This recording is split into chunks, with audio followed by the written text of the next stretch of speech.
एक व्यापारी जितना अमीर था उतना ही दान पुण्य करने वाला। वह सदैव यज्ञ पूजा आदि कराता रहता था। एक यज्ञ में उसने अपना सब कुछ दान कर दिया।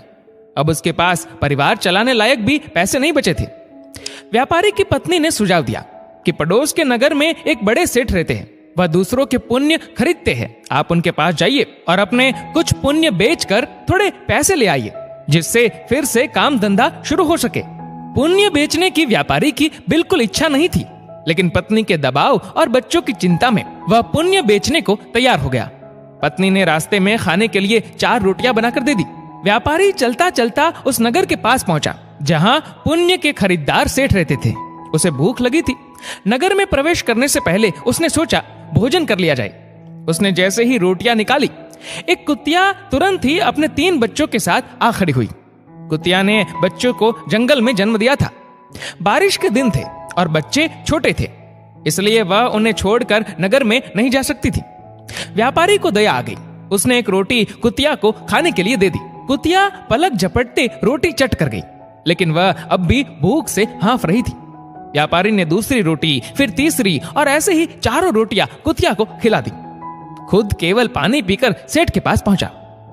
व्यापारी ने सेठ से कहा कि वह अपना पुण्य बेचने आया है। सेठ व्यस्त था। उसने कहा कि शाम को आओ। दोपहर में सेठ भोजन के लिए घर गया और उसने अपनी पत्नी को बताया कि एक व्यापारी अपने पुण्य बेचने आया है, उसका कौन सा पुण्य खरीदूं। सेठ की पत्नी बहुत पतिव्रता और सिद्ध थी। उसने ध्यान लगाकर देख लिया कि आज व्यापारी ने कुतिया को रोटी खिलाई है।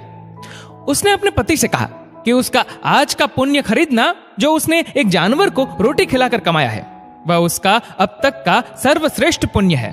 व्यापारी शाम को फिर अपना पुण्य बेचने आया।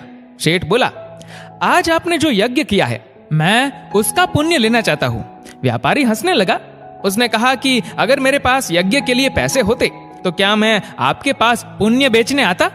सेठ ने कहा कि आज आपने किसी भूखे जानवर को भोजन कराकर उसके और उसके बच्चों के प्राणों की रक्षा की है, मुझे वही पुण्य चाहिए। व्यापारी वह पुण्य बेचने को तैयार हो गया। सेठ ने कहा कि उस पुण्य के बदले वह व्यापारी को 4 रोटियों के वजन के बराबर हीरे मोती देगा। 4 रोटियां बनाई गई और उसे तराजू के एक पलड़े में रखा गया। दूसरे पलड़े में सेठ ने एक पोटली में भरकर हीरे जवाहरात रखे। पलड़ा हिला तक नहीं। दूसरी पोटली मंगाई गई, फिर भी पलड़ा नहीं हिला। कई पोटलियों के रखने पर भी जब पलड़ा नहीं हिला तो व्यापारी ने कहा, सेठ जी, मैंने विचार बदल दिया है, मैं अब पुण्य नहीं बेचना चाहता। व्यापारी खाली हाथ अपने घर की ओर चल पड़ा। उसे डर हुआ कि कहीं घर में घुसते ही पत्नी के साथ कलह न शुरू हो जाए। जहां उसने कुतिया को रोटियां डाली थी, वहां से कुछ कंकड़ पत्थर उठाए और साथ में रखकर गांठ बांध ली। घर पहुंचने पर पत्नी ने पूछा कि पुण्य बेचकर कितने पैसे मिले। तो उसने थैली दिखाई और कहा, इसे भोजन के बाद रात को ही खोलेंगे। इसके बाद गांव में कुछ उधार मांगने चला गया। इधर उसकी पत्नी ने जब से थैली देखी थी, उसे सब्र नहीं हो रहा था। पति के जाते ही उसने थैली खोली। उसकी आंखें फटी की फटी रह गई। थैली हीरे जवाहरातों से भरी थी। व्यापारी घर लौटा तो उसकी पत्नी ने पूछा कि पुण्यों का इतना अच्छा मोल किसने दिया, इतने हीरे जवाहरात कहां से आए। व्यापारी को अंदेशा हुआ कि पत्नी सारा भेद जानकर ताने तो नहीं मार रही, लेकिन उसके चेहरे की चमक से ऐसा लग नहीं रहा था। व्यापारी ने कहा, दिखाओ कहां है हीरे जवाहरात। पत्नी ने लाकर पोटली उसके सामने उलट दी।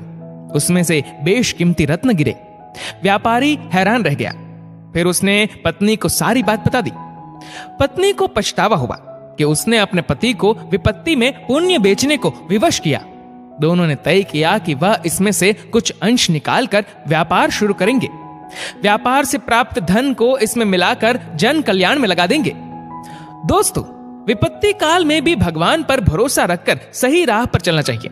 आपके कंकड़ पत्थर भी अनमोल रत्न हो सकते हैं। इस वीडियो को लेकर आपकी क्या राय है, नीचे कमेंट करके जरूर बताएगा। और अगर आपको वीडियो अच्छा लगा हो तो इस वीडियो को लाइक करेगा, शेयर करिएगा ज्यादा से ज्यादा लोगों तक। और ऐसे ही और भी इंस्पिरेशनल वीडियोस के लिए सब्सक्राइब करें हमारे यूट्यूब चैनल को और फेसबुक पर फॉलो करें हमारे पेज को। धन्यवाद।